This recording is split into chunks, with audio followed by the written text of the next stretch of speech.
So in other words, Colin Powell was one of the strictest people fighting to keep gays out of the military based on their sexuality. This is the guy people want you to pretend was a good guy. Lying us into a war in Iraq, blaming his subordinates like a coward piece of that he is. Absolute scum. Just complete and utter scum.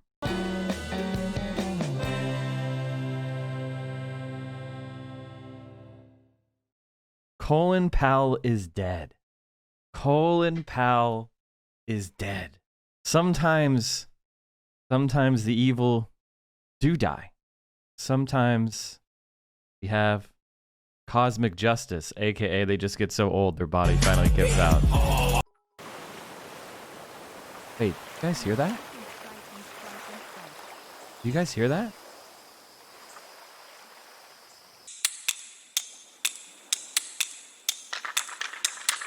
Huh.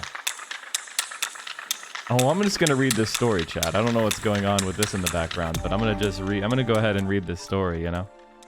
Colin Powell, former Secretary of State, dies of COVID-19 complications. He was 84 years old and fully vaccinated, his family said. He was fully vaccinated. We want to thank the medical staff at Walter Reed National Medical Center for their caring treatment. We have lost a remarkable and loving husband, father, grandfather, and great American. He was 84 years old. He served under 4 presidents, Ronald Reagan, George Bush, Bill Clinton, and George W. Bush, at the very top of the national security establishment. First as Deputy National Security Advisor and then as National Security Advisor. Finally, he was appointed Chairman of the Joint Chiefs of Staff, senior ranking member of the U.S. Armed Forces, and top military advisor.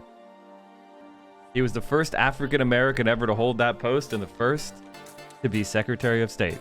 Now, I can tell you something right now, chat. If you were National Security Advisor during Ronald Reagan and George Bush, you did so much evil shit that there is no redemption possible. The murder, the invasions, the usurpations, the coups, unbelievable damage done by this man. Pure evil. And if you even have a twinge of disagreement, if you're like Mike, don't you feel bad celebrating his death? Tell that to the literal millions dead. The millions more who have been displaced from their homes. One of the most evil people to ever live is dead. And if you are an American and you hear me say that and you're like, but no, he was an American. I urge you to learn. Crack a book. Look into what we did in Iraq, in Afghanistan, in Syria, in Grenada, in Honduras, in El Salvador, Nicaragua, in Haiti, Chile, in Brazil, in Colombia. And when you start to examine Colin Powell's record in Vietnam, all the way up through his lying to the United Nations about weapons of mass destruction to get an unnecessary illegal war of adventure in Iraq, it's an unbroken line of crimes. I can hardly even explain them here. All I really know is Iraq, and that's more than enough. I can't imagine what the fuck he's done in other wars. But they did find weapons of mass destruction. They forgot to mention, though, it was the ones the U.S. gave them. During that time, he helped shape American defense and foreign policy. He was in top posts during the fall of the Berlin Wall, the collapse of the Soviet Union, the downsizing of the military after the end of the Cold War, the 1989 invasion of Panama, the 91 Gulf War, the 92-93 engagement in Somalia, and the crisis in Bosnia. After the Allied coalition expelled the Iraqi army from Kuwait, Powell's celebrity grew and his name became synonymous with integrity for many Americans across the political spectrum. And you know what he did with that? He lied with it. He lied. He got his integrity, and what did he do? He lied. He dissembled. He tricked the American people. He lied us into a war that we're still suffering the out effects for.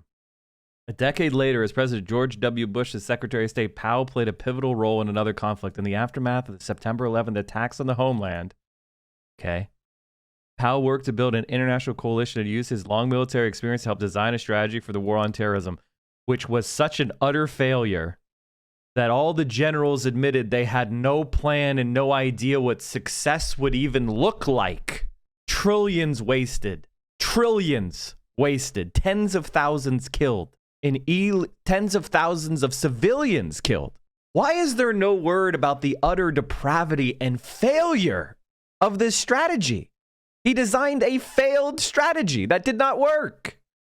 He tried to prepare the country for a different type of war, one where the enemy might be hard to identify, aka tried to prepare the country so that we would bomb civilians at weddings and funerals, or men bringing water to their home who had worked with us, murdering children. Unbelievable. I was raised a soldier and you are trained. There is an enemy occupying a piece of ground. We can define that in time, space, and other dimensions. And you can assemble forces to go after it, Powell said at the time. This is different. The enemy is in many places. The enemy is not looking to be found. The enemy is hidden. The enemy is very often right here within our own country. And so you have to design a campaign plan that goes after that kind of enemy. That's exactly what happened in Vietnam when you fell into a punji stick. Did you know that, chat? Did you understand that Colin Powell fell into a punji pit? So as a soldier, he fell and failed. And as a general, he failed. Here, let me see if I can find that. From knowledgenuts.com. The vicious booby trap that nailed Colin Powell. Back in the 1960s, Colin Powell was a young soldier fighting communist forces in Vietnam. However, he had way more than bullets and bombs to worry about. The enemy had spread booby traps across the country, and during one hike in the brush, Powell learned the hard way that you should always look where you step.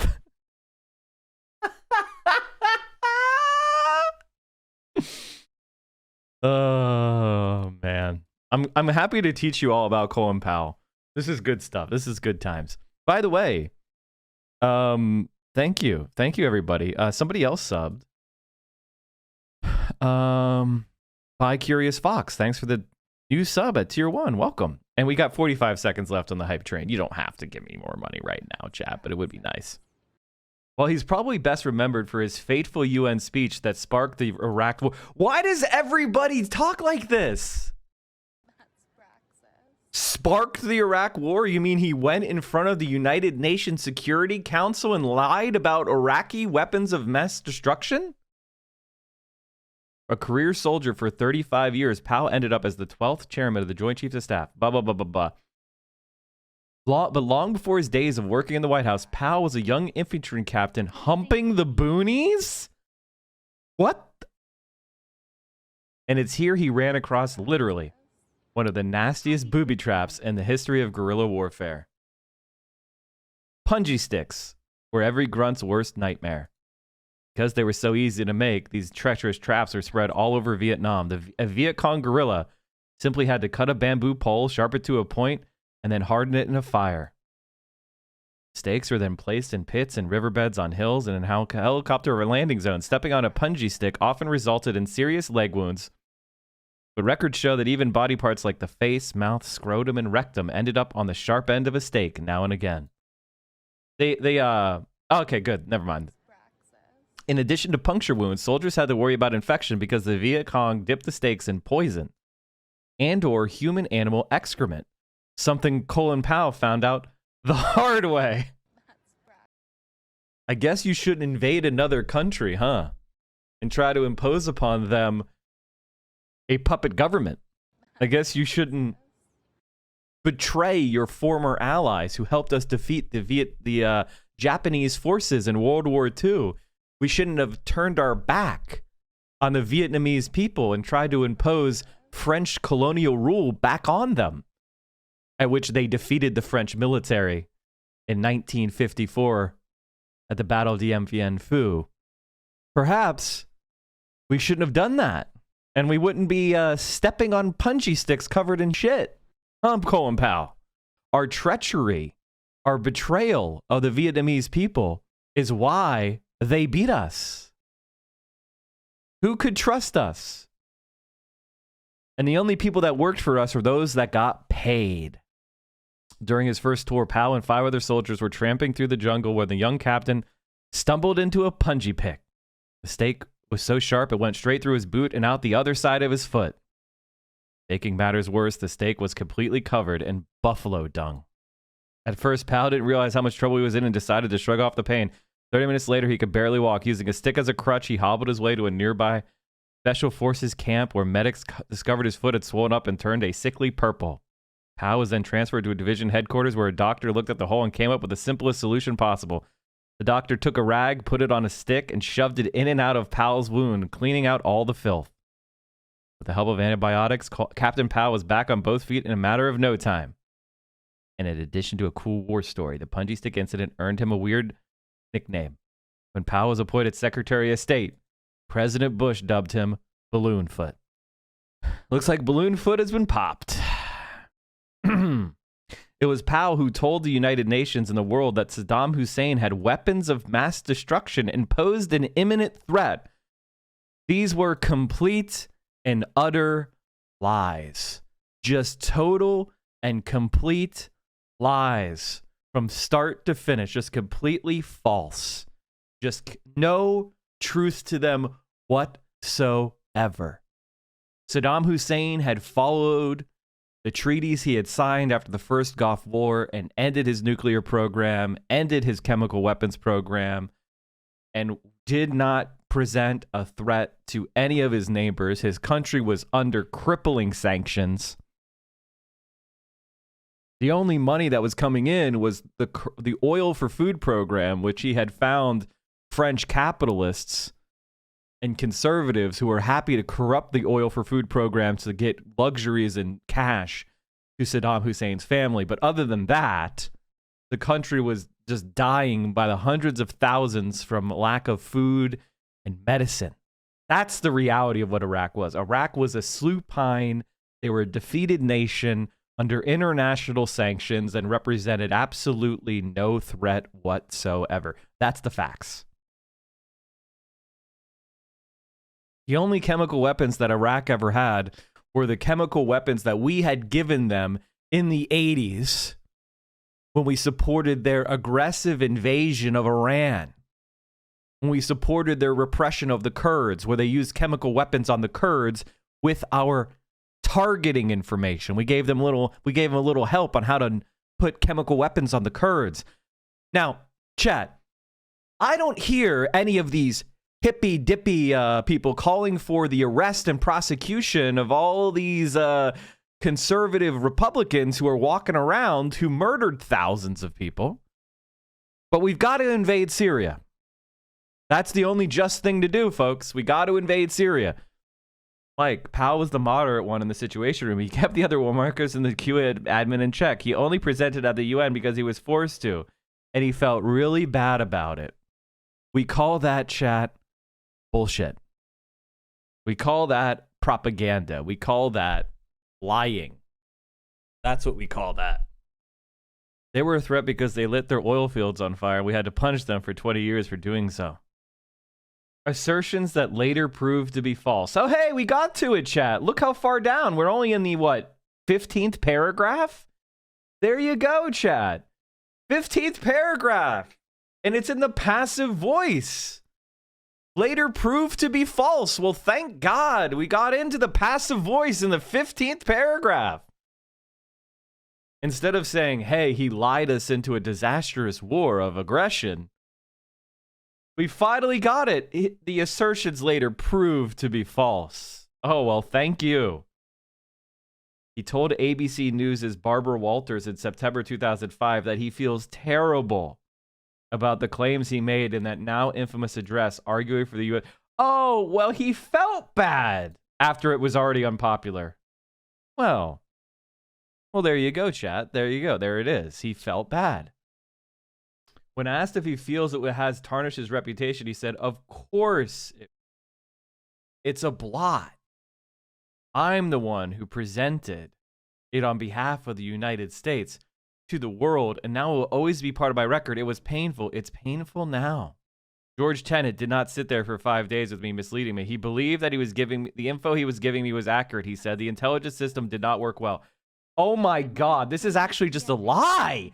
And they're reprinting it. You know, it's 2021. We know this is a lie, right? We know this is a lie. What the I can't believe I have to go and... Oh my God, this is insane. This is insane. Why are they putting a lie like this? What the hell? All right, hold on, chat. Jesus Christ. Holy this is ridiculous. The clearest possible example of stretching the intelligence concerns Saddam Hussein's links to al-Qaeda and by extension the 9/11 attacks, which were thin and non-existent, but which the Bush administration suggested were deeply suspicious. Cheney especially banged the drum of a possible leak long after the intelligence was discredited. The Post reported 2003, in making the case for war against Iraq, Vice President Cheney had continued to suggest that an Iraqi intelligence agent met with September 11th, 2001 hijacker 5 months before the attacks, even as the story was falling apart under scrutiny by the FBI, CIA, and the foreign government that first made the allegation. The national, before the October 2002 national intelligence estimates, some intelligence agencies assessed the Iraqi government was reconstituting a nuclear weapons program, while others disagreed. The NIE reflected a majority view that it was being reconstituted, but there were sharp dissents by the State Department's Bureau of Intelligence and Research and the Department of Energy. For the war, CIA director, in particular, administration officials leaked to the New York Times that Iraq had obtained large quantities of aluminum tubes for use in the uranium enrichment project, that though the Energy Department experts were convinced the tubes were poorly suited for such uses and instead were intended for artillery rockets. Before the war, CIA Director George Tenet warned the White House not to use sketchy intelligence about Iraq purchases of uranium in Africa, but the White House inserted it into a presidential speech anyway. After the invasion, officials discovered Iraq had basically ended its nuclear program in 1991. Statements by the President, Vice President, Secretary of State, and National Security Advisor regarding a possible Iraqi nuclear weapons program were generally substantiated by the intelligence community, not convey the substantial disagreements that existed within the intelligence community, a.k.a. CIA George Tenet forced that. Statements in the major speeches analyzed, as well as additional statements regarding Iraqi's possession of chemical weapons. Statements by the President, Vice President, did not reflect the intelligence community's uncertainties as to whether such production was ongoing. Senate report shows Bush administration officials hyped the intelligence that supported their policy goals while ignoring or playing down dissents or caveats within the intelligence community. The intelligence was used for political purposes to build public support for a war that might have been launched no matter what intelligence analysts had said about the prospects of finding WMDs in Iraq. So in other words, and that's from the centrist act Washington Post. Colin, they lied. They fucking lied. There were people all throughout the intelligence community saying there was no evidence, and they cherry-picked. They cherry-picked the evidence in order to push for that. They literally pushed propaganda that the WMDs were like the bioweapon in the movie The Rock. Yes. Oh my God, Jesus Christ. There's so many things about it. The idea that you would quote and say he was not misleading me when they misled the public. Even George Tenet knew they were misleading the public. So how did George Tenet wait a minute. How did George Tenet sit there not misleading you, and then he was saying that you were misleading the public at the time? Weird. There were some people in the intelligence community who knew at the time that some of these sources were not good and shouldn't be relied upon, and they didn't speak up? That devastated me, he added. What? What a rat, dude. What a rat, dude. When Powell ultimately supported the president's decision to invade Iraq, he acknowledged that he was hesitant about waging war.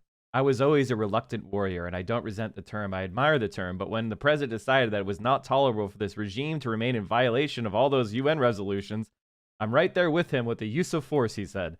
Oh, okay, so we're invading Israel soon then. We're all invading Israel now. Because a country can't be in violation of UN resolutions. Oh, no, no, no. That's the thing the conservatives really care about.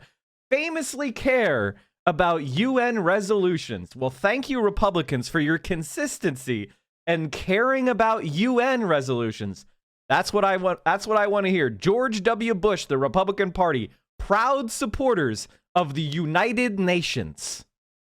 All these generals and those who serve in the military-industrial complex and government knew exactly what they're doing, and everyone knows that someone either in their family or a friend of a friend or colleague family has died because of lies and nonstop greed and capitalism.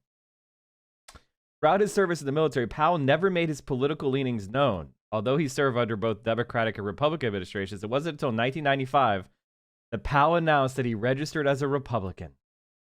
He formally supported the candidacy of Democratic presidential candidates Lyndon Johnson, Barack Obama, Hillary Clinton, and Joe Biden. The re-election campaign of former President Donald Trump brought out Powell's political side in the last years of his life when he called on voters not to support the incumbent Republican president. He also called on them to vote for Hillary Clinton, and it didn't work. I guess we're just hiding. I mean, you say he supported Hillary Clinton, but what? I mean, these hagiographies are so disgusting of an absolute war criminal. Piece of shit. Ridiculous. Let's not forget when Powell threatened to resign when Clinton wanted to get rid of the ban on homosexuals serving in the military. Never made his politics known my ass. The Armed Services Joint Chiefs fighting Clinton plan to allow homosexuals in the military. Jesus Christ. In an angry challenge to the administration's promise to lift the ban on homosexuals in the armed forces, the Joint Chiefs of Staffs are fighting to persuade President Clinton to reverse his campaign pledge. Defense Secretary Les Aspin's first meeting on Thursday with the Joint Chiefs was dominated by an emotional 2-hour discussion of their concerns that repealing the ban would wreck morale, undermine recruiting, force devoutly religious service members to resign. Good. And increase the risk of AIDS for heterosexual troops? Are you kidding me? Oh my God. The Chiefs are scheduled to meet with Mr. Clinton on Monday to voice their opposition to the administration's plan to repeal the restrictions. Under the plan, the ban would be removed in 2 steps. The Defense Department would be directed to sometimes next week to suspend enforcement of the ban for several months. And during that time, military officials will prepare, it's a typo, an executive order for Mr. Clinton that would formally end the ban and establish a code of conduct for uniformed service members. Officers not consulted. Firm support of the Joint Chiefs is crucial for carrying out the new policy. What? What are we in? A military junta? You shut up or you resign. What the f? The Joint Chiefs of Staff's job is to implement the policy decisions of the democracy. I must have missed the fourth branch of government, the Joint Chiefs of Staff. You need to do a thing on the Security Council, the ability of some countries to veto good things and to means to keep the status quo. Well, yeah. In the military chain of command, officers and enlisted personnel take their cues on social issues like sexual harassment and racial discrimination from their superiors. You're goddamn right they do.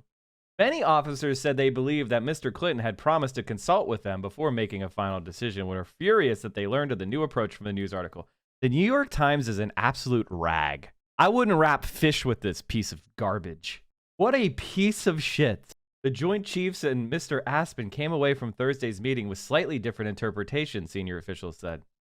We feel we're in a position to convince the president this would be the wrong decision, said one of the chiefs, who spoke on a continuing condition of anonymity. What? A general threatening politically the president should not be allowed to be anonymous, you rag. But Pentagon aides, surprised and dismayed at the intensity of the chief's reaction, said the only means of carrying out the pledge remained open to discussion, not the pledge itself. Every single guy who resigned should have, everyone who protested, every chief should have resigned. I would have demanded every single one of their resignations immediately. General Colin Powell, the chairman of the Joint Chiefs, is among the most forceful and articulate opponents of lifting the ban. So in other words, Colin Powell was one of the strictest people fighting to keep gays out of the military based on their sexuality. This is the guy people want you to pretend was a good guy. Lying us into a war in Iraq, blaming his subordinates like a coward piece of shit that he is. Absolute scum. Just complete and utter scum. General Powell discussed the issue with Mr. Clinton at a Blair House in Washington last Sunday before the inauguration, several times with Mr. Aspen in the last week, emphasizing each time the threat that lifting the ban would pose to good order and discipline in the ranks. We know we have a certain number of gays performing extremely well, but they're in the closet. And as long as they stay there, we're fine, said one Navy admiral, acknowledging that thousands of homosexual men and women secretly serve in the military now. But when they come out of the closet and get proactive, it'll be really nasty. Officers opposed to the policy say that heterosexual service members would feel uncomfortable sharing group showers with acknowledged homosexuals or a dance floor at a military social club next to a homosexual couple. Oh, well, in that case, that's such brutal for morale. You couldn't get, at the dance party, there might be a gay couple. Oh, and morale would be destroyed. Now, chat, there's somebody who's good. Now, there's somebody who was speaking on this issue at the same time. There was somebody who was speaking about this issue at the same time. I want you to see what he was saying at the same time. Secondly, I look at the individuals that are offering this. Is there any shocking doubt? The same people that would vote to cut defense $177 billion, the same ones that would put homos in the military, the same ones that would not fund BRAC, the same ones that would not clear up. No, I will not. Sit down, you socialist. Mr. Chairman. Mr. Chairman. The gentleman yield. Revoke, basically, tier one. The ludicrousy of this, even to appeal this. Order and the gentleman will suspend. The lunacy of this. The EPA and other organizations have continually stated you take the shore-based and the surface-based have less problems than any of your public bases. Less than all of them put together. I've operated off these carriers. I've operated out of these. You want to take a Geiger counter? Go ahead. I scuba dive underneath the docks. I'm not going to do that if it's polluting. And the same people that would control with big government the rules and the regulations and try and diminish national security, look at them. Just look at them right here. And the same people, the team never changes. And you want to put these burdens, and the problem is that you fail to see the solutions to very simple problems. You state your own opinion as fact when it is not.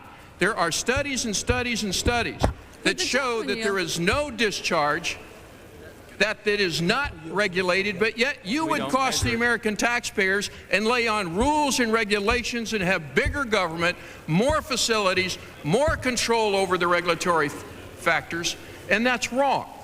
And I thank you, Mr. Chairman. Would the gentleman yield? Mr. Chairman. Parliamentary inquiry, Mr. Chairman. Do we have to call the gentleman a gentleman if he's not one? Committee will be in order. Mr. Chairman. The gentlewoman from Colorado is recognized.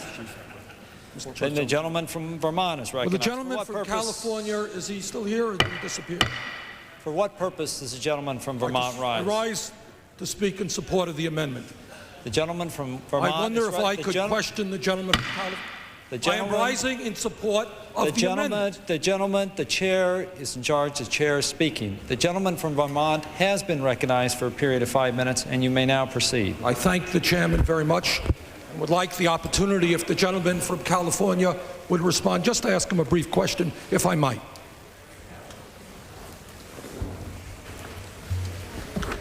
Now, my ears may have been playing a trick on me, but I thought I heard the gentleman a moment ago say something, quote unquote, about homos in the military. Was I right in hearing that expression? Absolutely. Putting homosexuals in the military. You said something about homos in the military.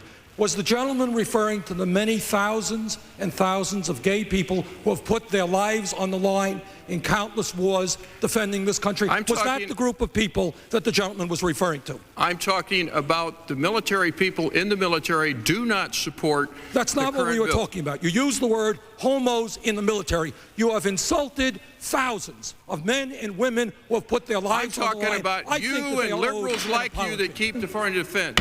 Gentlemen, reclaiming my time, Mr. Chairman. This was the video that made me fall in love with Bernie. So this was, chat. Less than 3. That was him. That was, now, chat, I have a little bit of if you're a longtime viewer of Central Committee, you know I've talked about this incident before. But Duke Cunningham, the guy making fun of, quote, homos in the military, you know where he is right now? You know where he's in? I think he just got out of federal prison because he took $2.4 million in bribes. He pleaded guilty to federal charges of tax evasion, conspiracy to commit bribery, mail fraud, and wire fraud. He was sentenced to 8 years and 4 months in prison and was ordered to pay $1.8 million in restitution. Oh, and by the way, he was granted a conditional pardon by President Trump in January 20th, 2021. That was Trump's last day in office. He pardoned that guy. Now, Bernie Sanders. Now, what was Colin Powell doing? Trying to undermine gays in the military. So there you have Bernie Sanders. Has he ever not been on the right side of history? I ask you. Has he ever been wrong? That's the real question. When you look at Bernie Sanders, you have a hard time ever showing him being wrong. Now, is he perfect? Of course not. But when you set against someone who's been in public life, in public service for 4 or 5 decades, and you can pull up clips of him speaking 30 years ago with clear oral and empirical support. Just shocking. General Powell said senior Navy officials have also complained about practical issues like sleeping berths on combat ships where all male crews are squeezed into triple bunks for 6 months at sea. Other officers interviewed this week said a number of deeply religious service members might resign rather than serve alongside an avowed homosexual. Fear the spread of AIDS. Opponents of lifting the ban have argued that doing so would help spread AIDS. They contend that open homosexuality in the military would increase promiscuity, and this would allow more chances for the virus that causes AIDS to infect heterosexuals. How? I guess they get lonely in the 6 months, huh, chat?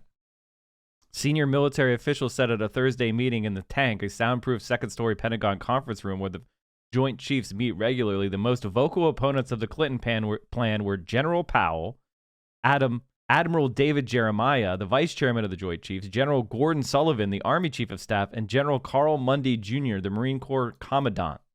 Clinton plan does not propose to address sodomy laws now included in the Uniform Code of Military Justice because those are not enforced now unless they involve a minor or non-consensual sex.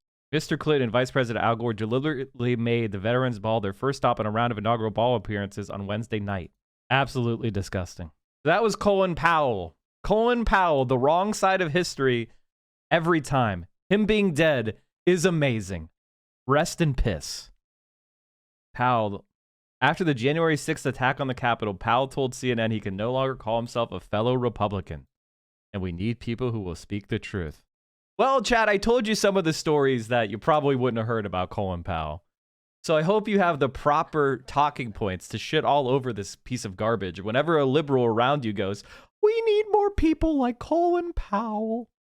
Hopefully you'll feel that you have enough talking points to shit on him and try to prevent the whitewashing that will come up. I'll be sure to let my liberal mother know how Colin Powell feels about gay people. Amazing, right? I thought Duke Cunningham was dead, but he's not. He has had multiple rounds of chemo, is reportedly suffering in the twilight of his life. Yeah. Our neoliberal are singing his praises. Pathetic losers. Absolute losers.